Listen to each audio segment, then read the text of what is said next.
বন্ধুরা আসসালামু আলাইকুম। বন্ধুরা আপনারা দেখতেছেন হায় হায় হুদিদের একজন প্রতিনিধি, যিনি সারা পৃথিবী ঘুরে হায় হায় হুদিদের পক্ষে সমর্থন যোগায়, বিভিন্নভাবে সাহায্য সহযোগিতা সংগ্রহ করে এবং তা ওদের দেশে পাঠায় এবং তা মুসলমানদের ধ্বংস করতে ব্যবহার করে। এই প্রতিনিধি এই সমস্ত কাজই করে। তো বন্ধুরা, এই হায় হায় হুদিদের খুব বড় আকারে সমর্থন দিয়ে যাচ্ছে এই হিন্দুত্ববাদী ভারতের হিন্দু লোকেরা। এ সামনে আমরা একটা ভিডিও দেখব যে এই হায় হায় হুদির ব্যাপারে বিভিন্ন ধরনের কমেন্টস লিখেছে। আপনারা দেখবেন যে সবই ভারতীয় হিন্দুরা। ভারতীয় হিন্দুরা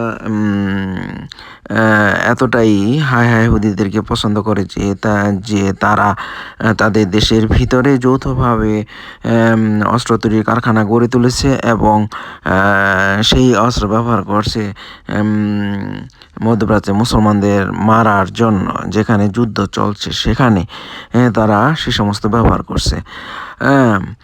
আপনাদের মনে আছে কিনা জানি না, তুর্কি সরকার কিন্তু একসময় বাংলাদেশে আসছিল। বাংলাদেশের ভিতরে যৌথ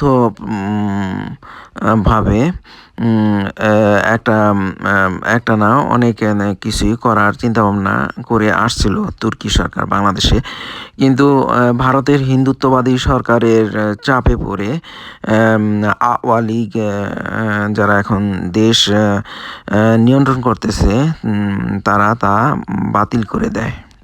বন্ধুরা, ভারতের বিজেপি হিন্দুত্ববাদী সরকার, এই নরেন্দ্র মোদী অমিত শাহ বাহিনী এতটাই হায় হায় হুদিদেরকে পছন্দ করে যে তারা দেশের ভিতরে তো অস্ত্র ড্রোন তৈরি কারখানা গড়েছেই যৌথভাবে হায় হায় হুদিদের সাথে। তারা আরেকটা কাজ করে, সেটা হলো তাদের সমুদ্র বন্দর ব্যবহার করতেছে, তাদের আকাশপথ ব্যবহার করতেছে এই হায় হায় হুদিদেরকে বিভিন্ন ধরনের পণ্য অস্ত্র সরবরাহ করার জন্য। তো বাংলাদেশের ভিতরে কিন্তু এই এখন হায় হায় হুদিদের বিমান, কার্গো বিমান ঢুকতেছে।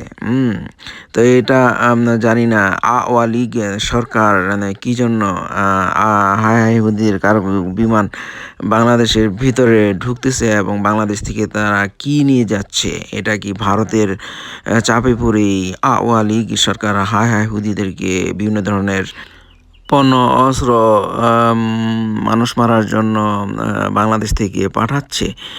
ভারত যেভাবে তাদের বন্দর, তাদের সমুদ্র বন্দর, এয়ারপোর্ট ব্যবহার করতো এই হায় হায় হুদিদেরকে সাপ্লাই করার জন্য, বাংলাদেশ সরকার কি হায় হায় হুদিদের জন্য এই ভারতের সরকারের চাপে পড়ে এসব করতেছে কি না, সেটা বাংলাদেশের জনগণ খুব ভালোভাবে বুঝে গেছে। যদিও আওয়ামী লীগ সেটা গোপন করে যাচ্ছে, কিন্তু কথা হলো যে এইভাবে যারা মুসলমানদের শত্রু তাদেরকে সাহায্য সহযোগিতা করার কোনো মানে হয় না ভারতের ঠেলায় পড়ে। ওকে বন্ধুরা, সবাই ভালো থাকুন, মহান স্রষ্টার রহমতে থাকুন, এই প্রত্যাশায়। আল্লাহ হাফেজ। আসসালামু আলাইকুম রহমতুল্লাহ।